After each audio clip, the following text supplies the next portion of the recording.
Imagine you download a gaming app. You deposit money, you play. You lose, you think, bad luck. You play again. You lose again. What you don't know is that you were never playing against another person.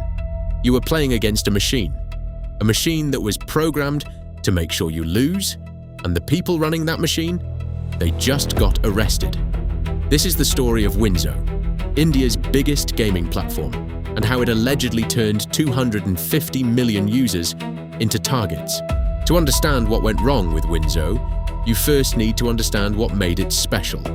It was 2018. India had just gone through the Geo revolution.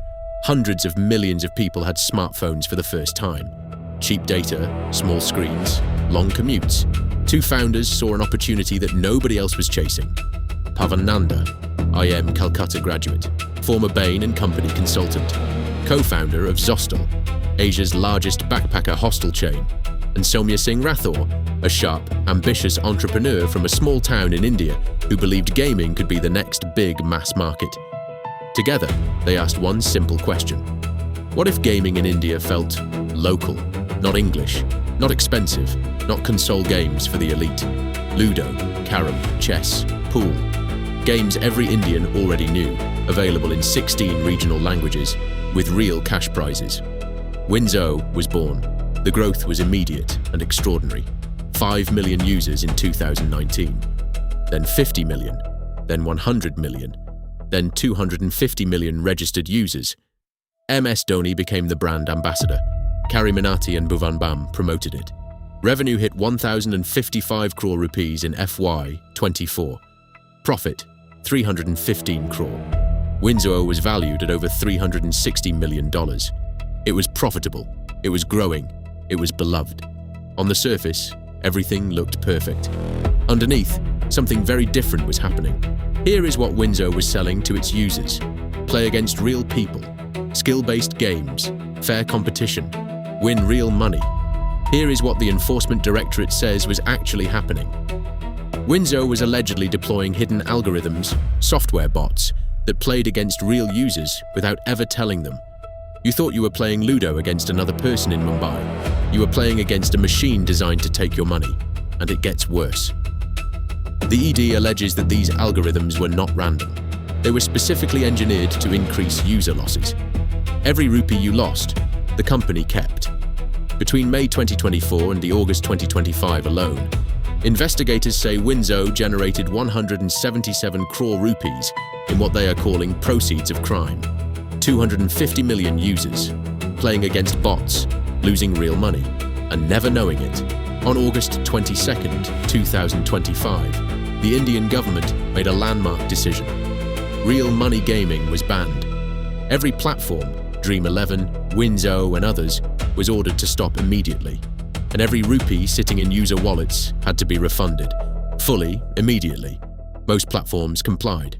WinZO allegedly did not. According to the Enforcement Directorate, 43 crore rupees belonging to users was never returned. Real people, real money, simply held. But that was not the only problem. Investigators found something even more alarming. Despite the ban in India, WinZO was allegedly still running real money gaming operations for users in Brazil, the United States, and Germany. Operating illegally, from India, after a government ban. And the money? Approximately 400 crore rupees was allegedly transferred to WinZO partner entities in Singapore and the United States.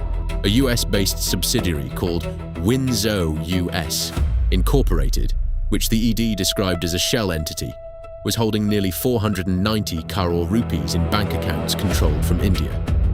The ED had one word for it: money laundering. November 18th, 2025. ED officers showed up at WinZO's offices in Delhi and Gurugram. They searched for 4 days straight. What they found: bank balances, bonds, fixed deposits, mutual funds, all frozen. 505 crore rupees seized. On November 22nd, summons were issued to both founders.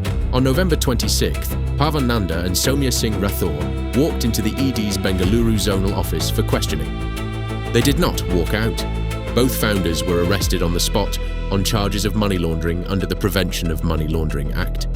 They were produced before a court that same night. The judge remanded them to ED custody. Then, 14 days of judicial custody. The IIM Calcutta graduate, who had built Asia's largest hostel chain and then India's biggest gaming platform, was sitting in a cell. The company that had MS Dhoni's face on its homepage had its bank accounts frozen, its offices raided, its founders behind bars. WinZO called it illegal, filed a writ petition in the Karnataka High Court, argued the raids were conducted without proper justification. The investigation is still ongoing. Here is what this story is really about.